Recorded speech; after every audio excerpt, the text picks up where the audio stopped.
Continuamos con el estudio de la palabra de Dios en un mes muy especial, como es el mes en el cual conmemoramos la reforma producida a través de Martín Lutero allá por el año 1500. Y el tema de hoy tiene que ver con volviendo a la senda antigua. Hemos observado algunas características de la iglesia en la edición pasada, en el estudio pasado, y hemos visto algunas de las causales por la cual se llegó a ese momento dramático de la historia de la iglesia, en donde previo a la reforma prácticamente la iglesia se había diluido en medio de tantas religiones, habiendo perdido su identidad. Y el pasaje de Jeremías, capítulo 6, verso 16, a nosotros nos habla un poco referente a lo que es el examinar para poder volver nuestros pasos hacia dónde deben estar. Dice el profeta Jeremías, allí en capítulo 6, verso 16, así dijo Jehová, paraos en los caminos y mirad, y preguntad por las sendas antiguas, cuál sea el buen camino, y andad por él y hallaréis descanso para vuestra alma. Mas dijeron, no andaremos. El deseo de Dios era que su pueblo pudiera andar en su camino. Cuando está hablando Jeremías acá, está hablando al pueblo de Israel, y cuando nosotros miramos hay muchos caminos para seguir. En la vida hay muchos caminos, pero sin embargo Dios está haciendo alusión de manera puntual a la senda antigua. Y cuando hablamos de senda antigua, tenemos que hablar de lo que fue el camino, la senda de la fe, ya que, como he mencionado, hay muchos caminos en el cual el hombre muchas veces transita, piensa que son caminos derechos, pero en verdad son caminos de muerte, caminos de destrucción. Y el Señor, hablando a través de Jeremías, llama al pueblo al volver a la senda antigua, es decir, la senda de la fe. La senda en la cual nosotros vemos caminar a todos los personajes del Antiguo Testamento, prácticamente arrancando con Adán, pero puntualizándose de manera puntual en la vida de Abel, en su ofrenda sacrificial, en Enoc, aquel que camina con Dios, aquel que va a tener una comunión con Dios de manera muy especial, tan especial que Dios un día lo lleva precisamente a su casa, al cielo, ya que la Biblia así lo afirma. También las pisadas de Abraham, etcétera, las pisadas de Jesús, si queremos, al Nuevo Testamento, y las pisadas de Pablo, por ejemplo, alguien que va a culminar diciendo, he peleado la buena batalla, he guardado la fe, por lo demás me espera la corona de justicia, he corrido la carrera también. Ahora bien, con respecto a ello, en la senda antigua, el andar en fe, corresponde esencialmente a esta secuencia, y me gustaría que usted lo pueda anotar, recordar, hacer algo para que pueda esto quedar en su mente. Lo que Dios llamaba a través de Jeremías al pueblo era volver a la senda antigua. Como he dicho, la senda antigua hace referencia al andar en fe, al caminar en fe. Y caminar en fe está ligado de manera vital a esto, que es la obediencia. Puede anotar allí, fe y obediencia prácticamente van de la mano. La fe se hace visible, se hace evidente a través de la obediencia. Y la obediencia, anote esto también, trae como resultado la pureza en la vida de aquel que está obedeciendo los mandatos de Dios porque está ejerciendo fe. Anote también, en tercer lugar, eso demuestra la fidelidad de la persona. Es decir, no es una persona que es fiel por temporada, sino que es una persona que transita en fe, tal cual he mencionado personajes como Abel, como la vida de Enoc, como la vida de Abraham, como la vida de nuestro Señor Jesús, que vamos a hacer referencia luego de manera más específica. Y obviamente mencioné Pablo, tengo que también incluir a Pablo en esto, pero podemos incluir toda la galería de hombres de fe que aparece allí en Hebreos capítulo 11.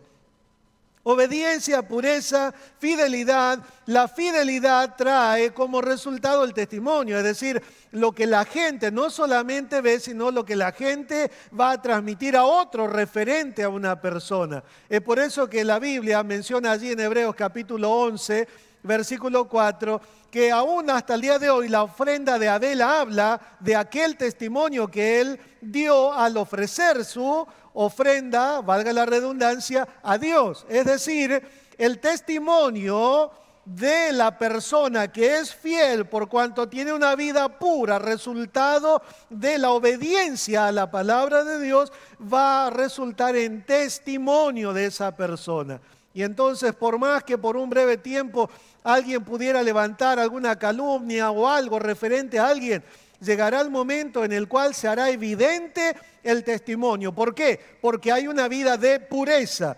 Pero, por último, también podemos agregarle a esto, a la obediencia, pureza, fidelidad al testimonio, las bendiciones que acompañan a aquel que camina en la voluntad de Dios. Entonces, cuando hablamos, paraos en los caminos, preguntad por la senda antigua para que puedan andar por ella, está haciendo alusión a que crean el mensaje de Dios, vuelvan sus pasos ahora en obediencia a Dios, que eso traerá pureza, traerá fidelidad, traerá testimonio y por último mencioné la bendición de Dios, las bendiciones de Dios que va a coronar la vida de aquellos que caminan en relación íntima con nuestro Señor.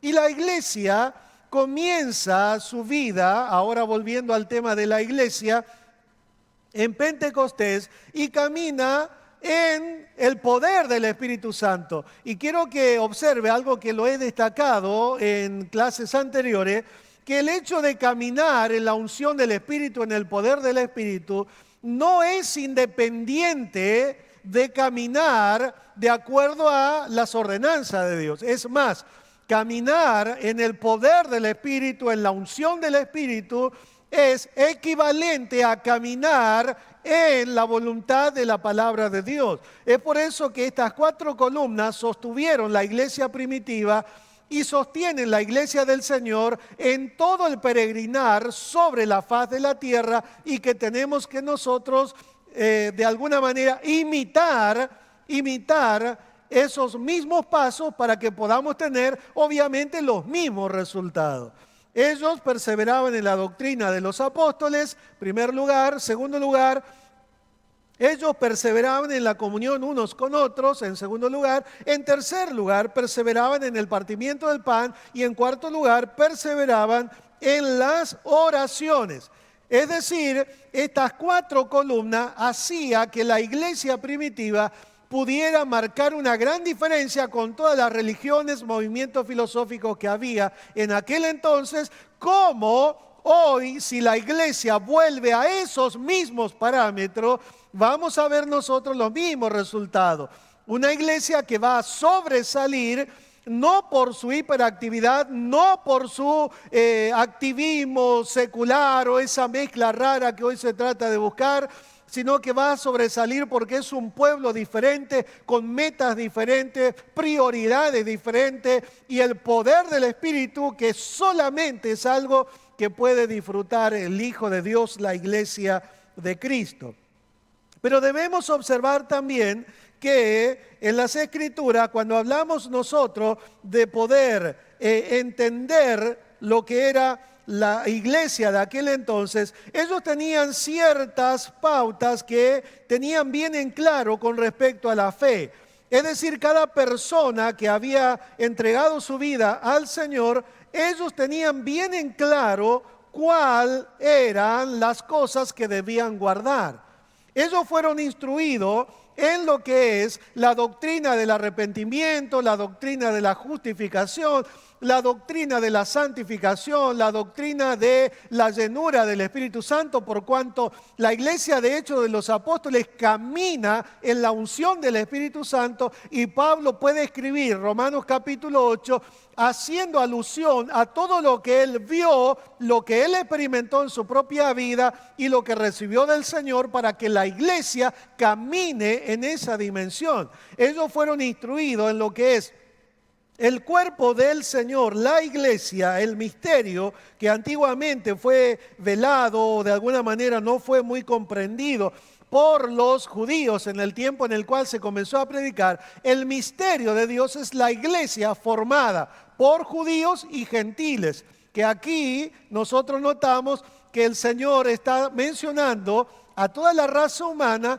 en el Antiguo Testamento esencialmente en dos sectores, en dos grupos. El grupo de los judíos, que es el pueblo de Dios, Israel, el pueblo prometido, el pueblo de la promesa, y los pueblos gentiles, los pueblos paganos que también se mencionaban así en el Antiguo Testamento. Pero en el Nuevo Testamento comienza a mencionarse la iglesia compuesta por ambos grupos de personas, pero todos pasados por la cruz de Cristo, el hecho de creer en Cristo, arrepentirse de sus pecados, apartarse de sus pecados, que a esto se llama en la Biblia conversión. Y a partir de allí el hecho de todo lo que el Espíritu Santo hace en la persona de manera instantánea en el momento en que se convierte al Señor. Es decir, ellos estaban instruidos en la senda, ellos estaban bien adoctrinados y por ello es que ellos podían permanecer. Hay un pasaje que me gustaría que usted busque allí en Hechos de los Apóstoles capítulo 20. Hechos de los Apóstoles capítulo 20, vamos a observar allí algunas cuestiones que el apóstol Pablo, despidiéndose de los hermanos, los ancianos de Éfeso, va a decirles. Y Lucas, que es el escritor de Hechos de los Apóstoles, lo va a escribir aquí en este libro. Hechos de los Apóstoles, también denominado por algunos Hechos de la Iglesia, otros Hechos del Espíritu Santo. Llámele como a usted le parezca mejor o llámele de las tres maneras, es igual.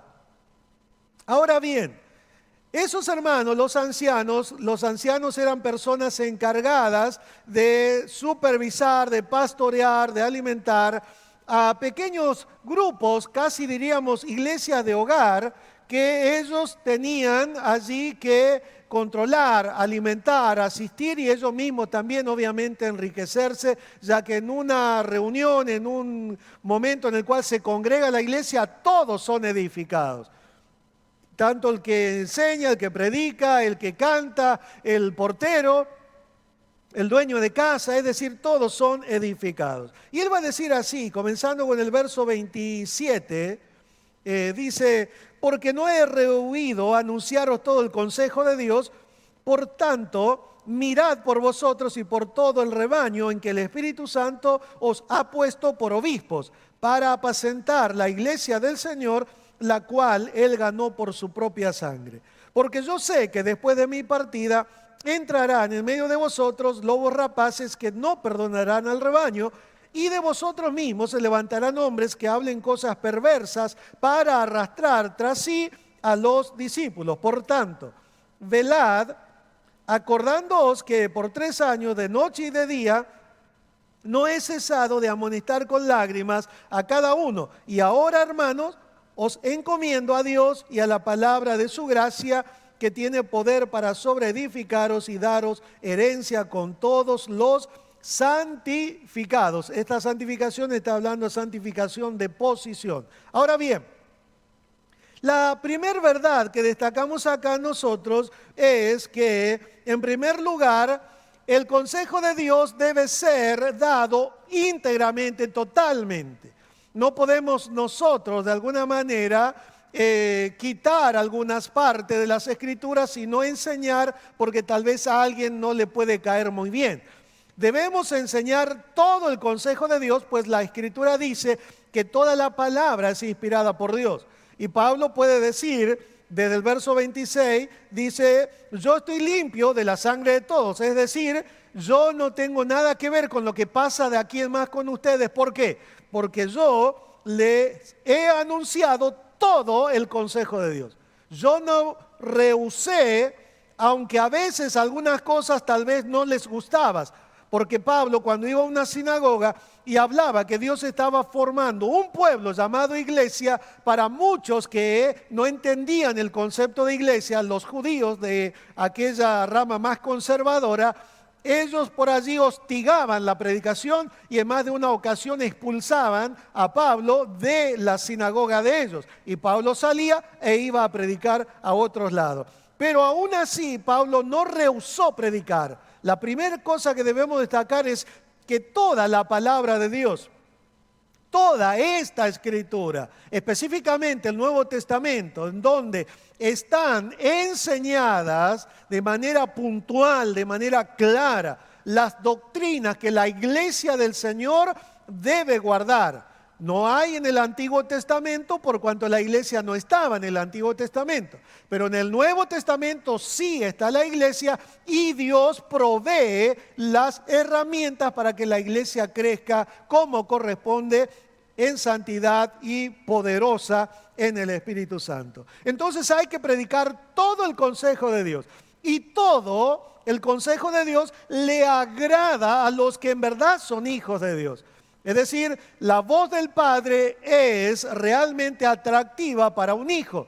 La voz de un Padre amoroso, la voz de un Padre perfecto, la voz de un Padre que demostró ese amor y lo demuestra en la provisión diaria, es algo realmente maravilloso para un hijo. Entonces, el Hijo de Dios no tiene ningún reparo en estudiar, en escuchar, en aprender todo el consejo de Dios, todo, no solamente lo tocante a lo que a uno le gusta o lo que uno necesita, sino todo el consejo de Dios.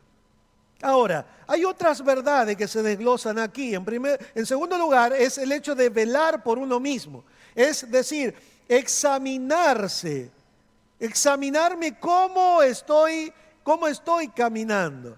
Ahora bien, esta palabra que aparece allí, mirad por vosotros, es una palabrita que se usaba en los sacerdotes que servían en el altar. Es decir, aquellos sacerdotes que estaban sirviendo en el altar, ellos utilizaban esta expresión porque el servicio que debían hacer era un servicio extremadamente cuidadoso, pues debían hacerlo a la manera que Dios dijo, no a la manera que a ellos les quedaba más cómodo. No a la manera que a ellos por allí les resultaba más atractivo, más colorido, que llamaría más la atención. No, se hacía como se debía hacer y ahí se acababa la historia. Entonces esto de mirar sugiere por ello una devoción en primer lugar de pensamiento y también devoción en cuanto al esfuerzo para realizar la tarea como corresponde. Ahora bien, cerrando esta idea, es el hecho de tener nosotros la devoción en nuestro pensamiento y el esfuerzo en una sola cosa de mirar por cómo estamos nosotros interiormente.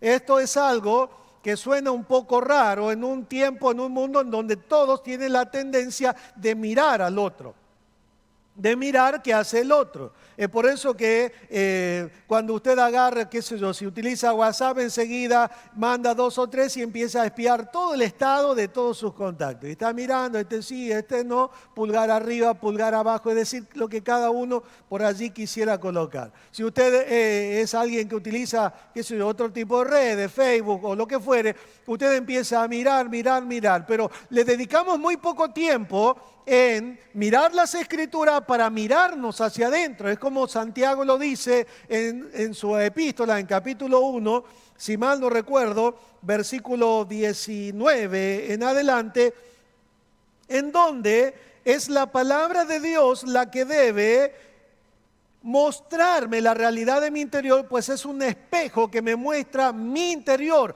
no el exterior, que lo puede hacer cualquier espejo natural. Pero nosotros debemos, como decía el apóstol aquí, como un consejo, como una exhortación y como también un desafío para todos ellos, el hecho de mirar por uno mismo.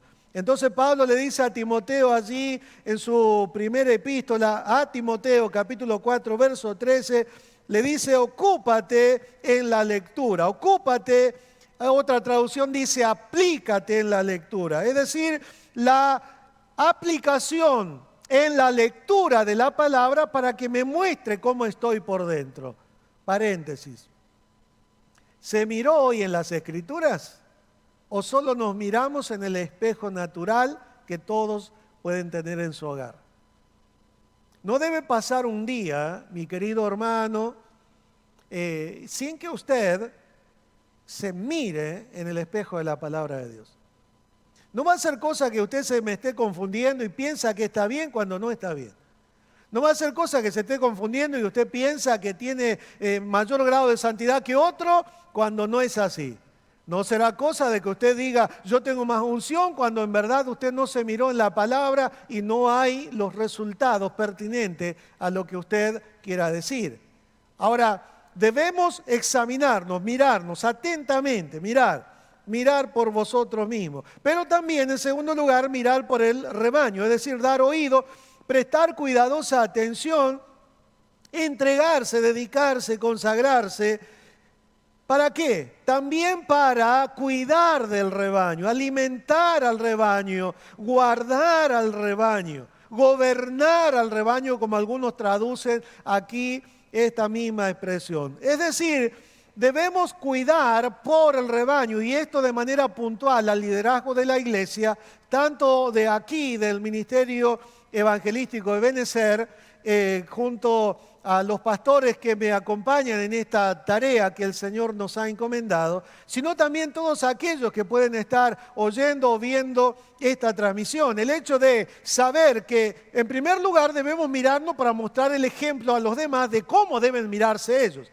Pero en segundo lugar, también mirar que el rebaño pueda estar alimentado y pueda estar protegido y pueda estar guiado, que son las tareas puntuales que cada líder debe ejercer, cada líder en el área que le corresponde. No se debe ejercer un liderazgo sino a través de lo que Dios demanda en su palabra que se debe hacer y cómo se debe hacer y cuándo se debe hacer para que las cosas funcionen. Es decir, el liderazgo no le da cualidad, no le da autoridad para hacer lo que uno quiere hacer o desea hacer o siente hacer, sino lo que debe hacer y que está escrito y explicado en la palabra de Dios.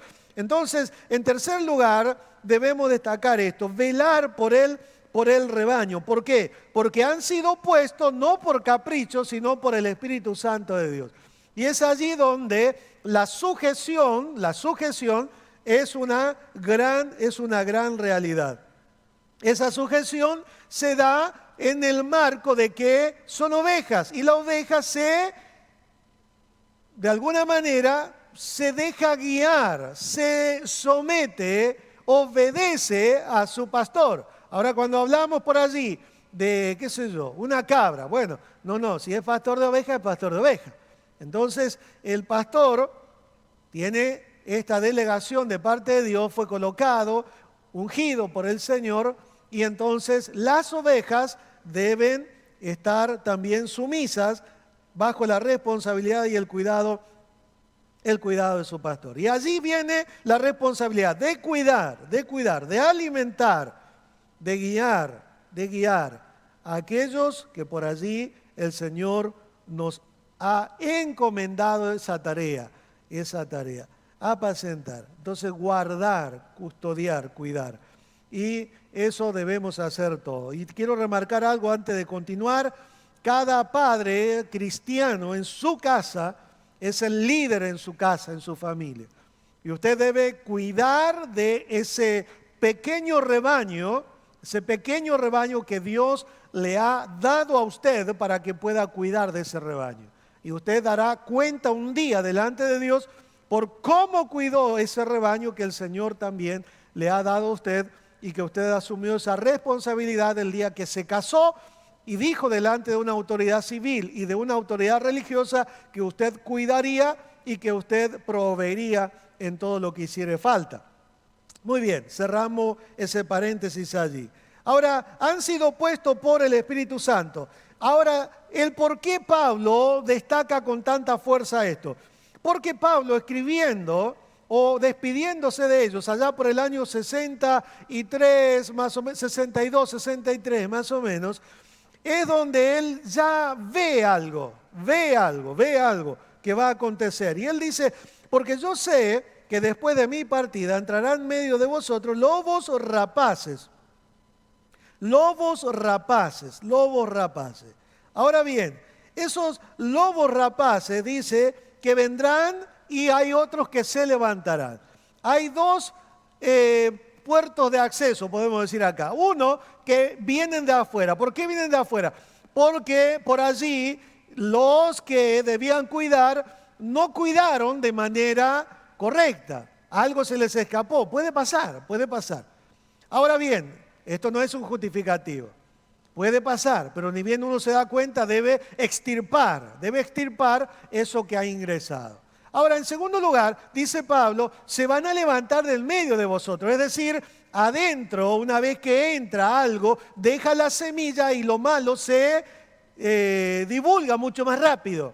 Lo malo tiene por allí multiplicación más repentina, más rápido. Aunque sabemos que eso no permanece, pero una vez que está, el daño que ocasiona es realmente tremendo. Y la historia de la iglesia, como lo vamos a ver en breve, va a demostrar de qué daño ha hecho eso. Y dice, y de vosotros mismos se levantarán hombres que hablen cosas perversas. La palabra pervertir allí es cosas cambiadas, cosas que por allí son cambiadas y que van a ellos torcer para el lado que a ellos le plazca, para el lado que a ellos por allí le conviene, por cuanto para ellos, obviamente, el hecho de que haya confusión, de que haya gente que no sepa para dónde ir, es para ellos gran ganancia. Y debemos nosotros observar, ¿no? El hecho de cambiar, de torcer con maldad, con malicia. Esto no habla aquí de un desvío involuntario por ignorancia, que hoy en el siglo XXI la ignorancia por allí ya no debería ser tanto como lo fue tiempo anterior. Acá está hablando de alguien que lo hace a propósito con maldad en su corazón. Y obviamente para arrastrar tras sí a los discípulos. Es decir, van a cambiar el camino de los discípulos que seguían a Cristo para ahora seguir a hombres. Y esto es algo que se ve mucho en el historial de la iglesia del Señor y hoy en el siglo XXI se ve mucho más, que es algo que ya comenzó allí a finales del siglo XX y en esto que vamos del siglo XXI se hace mucho, pero mucho más fuerte el hecho de que personas siguen a hombres, siguen a distintos personajes y depende de lo que dice el personaje es lo que ellos van a hacer. Cuando debemos saber que la obediencia es incondicional a Dios y es condicional al hombre, es decir, es condicional en cuanto el hombre lo que pide, lo que enseña, está de acuerdo a la palabra de Dios, bien interpretada y bien aplicada, entonces la obediencia de la iglesia debe ser incondicional porque es Dios quien lo dice. Pero si no es así, si es algo que se enseña que no está trazada de acuerdo a lo que la palabra de Dios dice y que no está aplicada de acuerdo a lo que la palabra de Dios dice, entonces la iglesia no está obligada a poder guardar, a ponerlo en práctica. ¿Por qué? Porque no forma parte de lo que son doctrinas fundamentales de una iglesia sana, de una iglesia poderosa. Muy bien, vamos a cerrar un poquito allí ese versículo y observemos algo. La forma en la cual enseñar, observe, es desde un corazón que amonesta, con ternura, con firmeza obviamente, pero a su vez con un corazón tierno, con un corazón que está puesto en el bien del otro, en el bien de su hermano. Y eso es lo que Pablo hace. Dice que él no ha cesado de amonestar con lágrimas aún a cada uno. Y aquí está dando a entender de que muchas veces es necesario. Y a veces me viene la imagen esto, cuando leo, es una mamá que lleva a su hijito a que le coloquen una vacuna o una inyección, qué sé yo, porque hace falta que se le coloque. Y obviamente la mamá se duele cuando su bebé allí empieza a llorar porque no quiere, porque sabe que eso le duele. Y cuando empieza a llorar, más allá de que a la madre se le puede escapar un lagrimón allí, sabe que eso es necesario. Entonces, sabe que es necesario. Y Pablo ha amonestado con firmeza, pero a su vez con ternura, con lágrimas aún, que es la manera. El autoritarismo en una iglesia, en un líder, en alguien que está haciendo algún servicio en la obra del Señor, no debe estar presente bajo ningún punto de vista, porque el único que tiene autoridad es Dios, es Dios. Entonces debemos observar eso. ¿Por qué? Porque Él es el dueño de la iglesia, como el pasaje lo dice, que Él ha ganado, que Él ha comprado. Dice versículo 28, la cual Él ganó por su propia sangre, es decir, Él pagó el precio que era necesario. ¿Costó? Claro que sí. ¿Costó la tentación del desierto? ¿Costó el Getsemaní? ¿Costó la cruz, el abandono del Padre al Hijo por primera vez y no poder hacer nada? ¿Costó? Claro que costó, pero eso fue el precio a pagar para poder tener su iglesia. Entonces, cuidado por qué y cómo tratamos. ¿Qué damos a la iglesia y cómo tratamos a la iglesia del Señor? El qué damos, cómo lo alimentamos. Y en cómo tratamos, en la manera en la cual lidiamos con ello a diario. Y dice verso 32, y ahora hermanos encomiendo a Dios y a la palabra de su gracia, que tiene poder para sobreedificaros y daros herencia con todos los santificados. Y voy a cerrar aquí esta parte, antes de que se me vaya demasiado el tiempo, la cuestión de que cada uno de nosotros debemos tener nuestra responsabilidad. Y aquí hay tres cuestiones. En primer lugar, debemos ver que os encomiendo a Dios habla de la protección de Dios, que es la garantía del cristiano. La garantía del cristiano no consiste en la protección humana, la protección de un gobierno, la protección de los recursos auxiliares que podamos tener o contar, sino que consiste en que Dios protege su iglesia. Es por eso que a pesar de que muchos en la historia de la iglesia fueron incinerados, fueron quemados allí. Para algunos que por allí no han leído la historia, podría leer cualquier historia, secular incluso, de cómo a muchos cristianos se los quemó en la hoguera. Se les incendió, se les echó aceite, pusieron algo de leña alrededor y ataron a un grupo de cristianos y ellos murieron allí, pero sin embargo, el cuerpo fue muerto, pero el espíritu y el alma pasaron a la vida eterna de comunión con Dios. Y la iglesia nunca fue ni será vencida. La iglesia no será detenida por ninguna estrategia del diablo, ni de gobiernos. La iglesia del Señor nació con triunfo, desde el sepulcro que no pudo retener a nuestro Señor Jesucristo, hasta el último cristiano que sea salvo por fe en Cristo Jesús. Nada podrá detener la marcha triunfal de la iglesia, porque Dios es su protección. En segundo lugar, la palabra de su gracia. Es la palabra que Dios nos da, su gracia, la palabra de su gracia. Esa palabra que sustenta, que sostiene, que levanta, que restaura, pero también en el poder. La palabra de su gracia nos habla de seguridad, de certeza en cuanto a lo espiritual, en cuanto a la esperanza. Pero cuando menciona aquí que esa palabra tiene poder, hablamos nosotros de que en verdad esa palabra es viva y eficaz. Puede anotar Hebreos capítulo 4, versículo 12 allí, pero también puede anotar Génesis capítulo 1, donde solamente es hablar. Capítulo 1 hasta llegar a verso 26, siempre es Dios hablando, y Dios habla y sucede, Dios habla y sucede. ¿Sabe por qué? Porque hay poder.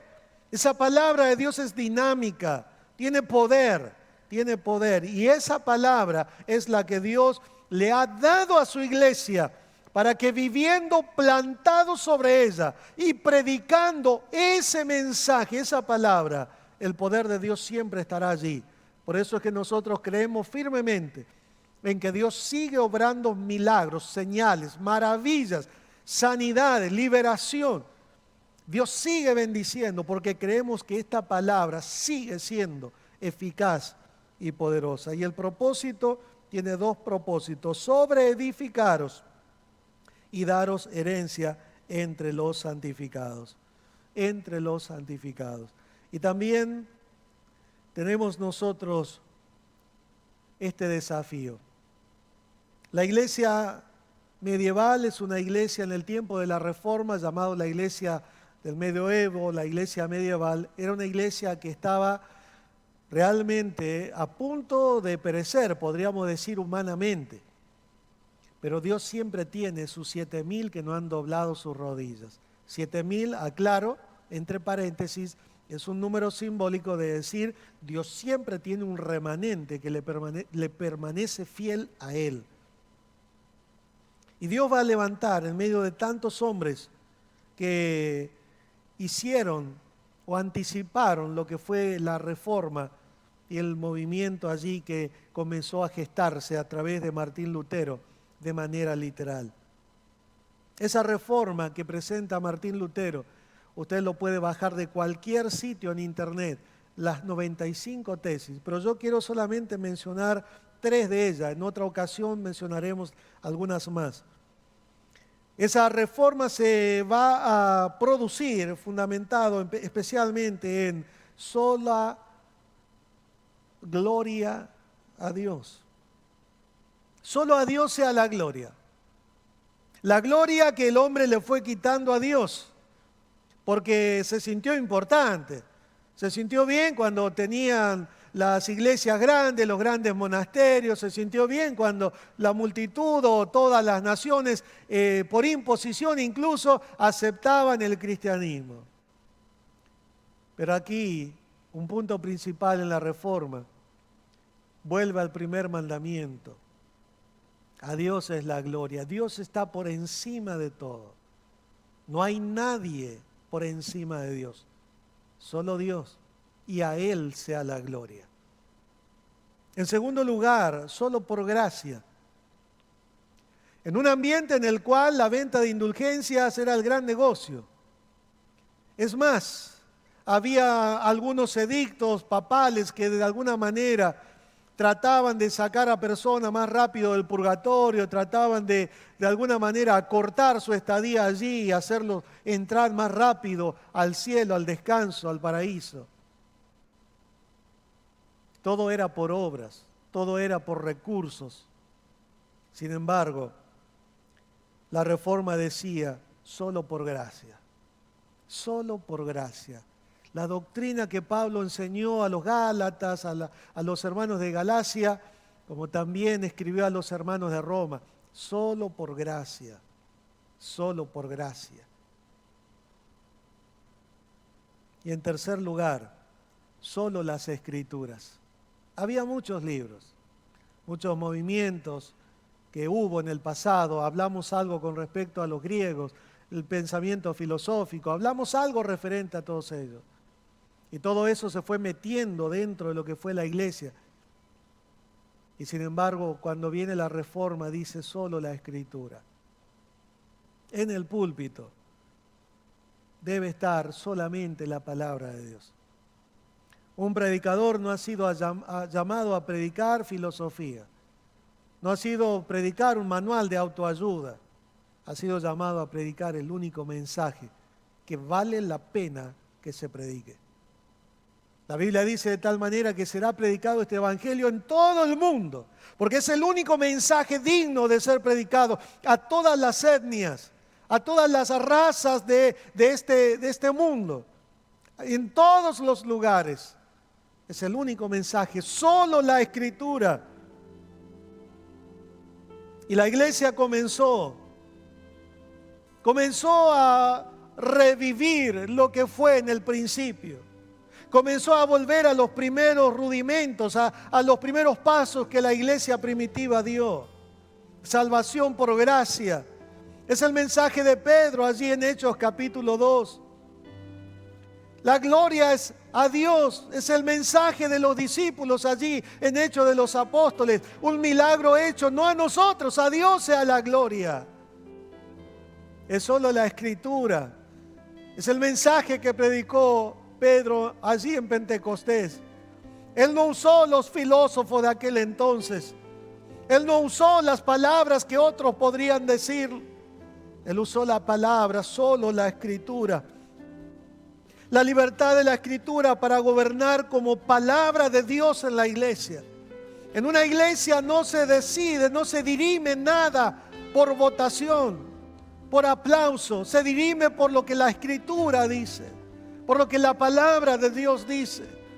Por tanto, si hay un conflicto entre una familia, dos familias, entre hermanos, debe ese conflicto solucionarse no en base a la preferencia por uno o por otro, sino en base a lo que Dios dictamina por el causal de ese problema. Cuando hay algo que resolver, cuando hay que abrir una obra, cuando hay que enviar misioneros, es la palabra de Dios la que nos va a decir cómo, cuándo, dónde. Y es el Espíritu que viene a confirmar esa tarea. Para ello se necesita volver al camino de la humildad, de donde solo Dios sea el objeto, el objetivo de la gloria, a quien nosotros le rendimos. Que solo es por gracia en un mundo en donde todo es materialismo. Incluso muchos tratan de comprar la bendición, así como Ananías y Zafira, y hay otros que, contrario a lo que hizo Pedro, ellos sí están dispuestos a aceptar ese dinero para, entre comillas, en teoría, pues en la realidad está lejano. Ellos tratan de vender una bendición. En las Escrituras eso no está aprobado. Sí está mencionado como malos ejemplos, pero todo es por gracia. La sanidad no se compra con dinero. La sanidad viene por gracia, por fe en la obra expiatoria de Cristo. La bendición en el hogar, la bendición en el negocio, viene todo por gracia, por fe en Cristo Jesús. Cuando usted camina siguiendo esos parámetros que yo mencioné al comenzar, usted tendrá una vida sólida. ¿Qué debo hacer ahora? Tal vez dice, en primer lugar, afirmar su corazón. Hay 3 acciones que Dios reclama a las últimas 3 iglesias que aparecen en el Apocalipsis capítulo 3. Esas 7 epístolas, las últimas 3 escritas a cada una de estas 3 iglesias. La primera de ellas, afirmar, guardar. Afirme lo que hay en su vida y que está bien, que está aprobado por Dios. Guarde aquellas cosas que usted sabe que debe hacer. No sea oidor olvidadizo. Retenga lo que tiene. Lo que dice el Señor, retén lo que tienes. Y que está de acuerdo al plan de Dios, lo que Dios te ha dado y que está de acuerdo al propósito de Dios para tu vida, reténlo. No lo pierdas, no lo pierdas. No dejes que se te escape de las manos. Y en tercer lugar, coloca las prioridades donde deben estar. ¿Cómo hacerlo? En primer lugar, ¿cómo hacer? ¿Qué debo hacer? Es afirmar, es retener, es colocar las prioridades donde deben estar. Pero ¿cómo hacerlo? Consagre su vida, sus deseos, sus proyectos a Dios. Él sabe mejor su mañana. Él conoce su presente. En segundo lugar, evite en su mente todo aquello que lo pueda apartar de la voluntad de Dios en su vida. Evite, usted va a ser bombardeado con uno, con otro. A veces va a venir de personas incluso que usted estima mucho, tal vez hasta de la propia familia.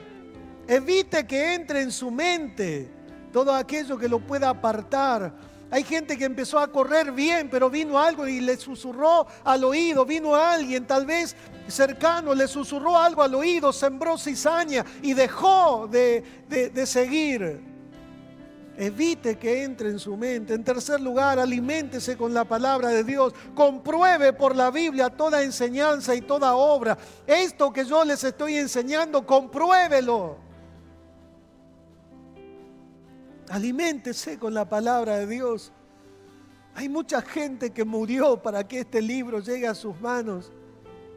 Hay muchas personas que murieron y no abrieron su boca para decir dónde estaba ese pergamino que tenía, para que le llegue a usted. Aliméntese con la palabra de Dios. No tenga menos, no es un horóscopo. No es algo para abrir a la disparada cuando usted sale al trabajo o tal vez cuando usted vuelve del trabajo y tiene más sueño que otra cosa. Aliméntese con la palabra de Dios. Busque personas que prediquen la palabra, no fábulas artificiosas. En cuarto lugar, lleve una vida de oración sumisa a la voluntad de Dios.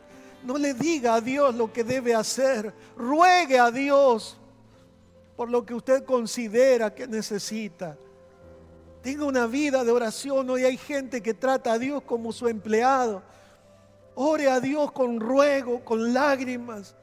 Esas son las oraciones que penetran el cielo, que no hay ninguna hueste de maldad que pueda interferir esa oración. Ore a Dios, lleve una vida de oración sumisa a la voluntad de Dios, porque muchas veces usted va a orar y la respuesta de Dios va a ser no. Acepte ese no como una respuesta amorosa de Dios para usted. Y no trate de doblar el brazo de Dios con oraciones largas y repeticiones inútiles, infructuosas. Ore a Dios en sumisión. No le mande a Dios, usted es hijo y siervo. Usted no es Dios. Ruegue, clame, implore. Y por último, en quinto lugar, deje que el Espíritu Santo guíe y trabaje en su vida. Usted puede tener toda la información que quiera, usted puede tener todos los títulos que desee, pero si usted no se deja guiar por el Espíritu Santo en esa verdad que usted recibió, es inútil todo, porque se volverá vacío y usted le perderá el sabor. Será algo desabrido que no le encontrará sustancia y usted mismo no querrá seguir.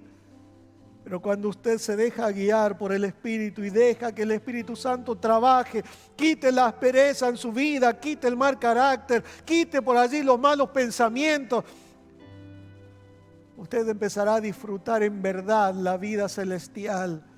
Y permítame agregar esto para concluir: usted tendrá fragancia celestial. Usted tendrá otra fragancia en usted. Como dice Pablo, grato olor. Allí donde está, incline su rostro. Vamos a tener un tiempo de oración en el mes en el cual celebramos la reforma. ¿Qué tal si le decimos, Señor, si adentro mío hay cosas para reformar? Hay cosas que quitar, hay cosas que dejar. ¿Por qué no usar este mes incluso como un trampolín para comenzar a cambiar de nivel espiritual? Allí donde está, deje de estar en sus fracasos, sumergidos en sus derrotas. Comience hoy una vida diferente. Pídale a Dios: Señor, te doy gracias por tu palabra. Te doy gracias porque siempre lo que deseas es lo mejor. Te doy gracias porque vemos que es indispensable, es urgente volver a la senda antigua. Porque no tenemos otra opción, porque vamos a colisionar horriblemente si seguimos alejados de ti. Pero queremos volver a la senda antigua, la senda de fe, la senda de obediencia, la senda de la santidad, de la pureza, la senda del testimonio, la senda, Señor, de la bendición. Señor, te rogamos en esta hora que perdones que a veces tomamos a menos o a la ligera el valor de tu persona y quién eres tú. A veces descuidamos la importancia de las Escrituras en nuestras vidas y a veces no aprovechamos el valor de tu gracia que nos acercas cada día. Señor, en el nombre de Jesús, perdónanos y restáuranos. Te pido por aquellas personas que están enfermas, bendícelas, extiende tu mano. Señor, obra en ello conforme a tu voluntad. Ten misericordia de aquellos que están sufriendo, que están pasando por el valle de enfermedad, con dolores horribles. Te ruego tengas misericordia y pongas esa mano de poder que no se cortó todavía. Extiende tu mano, mi Señor, y bendice a cada uno de ellos. Bendice los hogares. Te lo pido en el nombre de Jesucristo y te doy gracias. Amén y amén. Que Dios les bendiga. Los esperamos para el día sábado, 20 horas, día domingo, 9:30 y 19 horas. Para aquellos que deseen asistir, anótense llamando a la oficina, comunicándose por las vías que aparecen allí en su pantalla ahora. Y aquellos que no pueden venir o que deciden no venir desde sus hogares por esta misma plataforma, por este mismo lugar. Dios les bendiga. Dios les bendiga.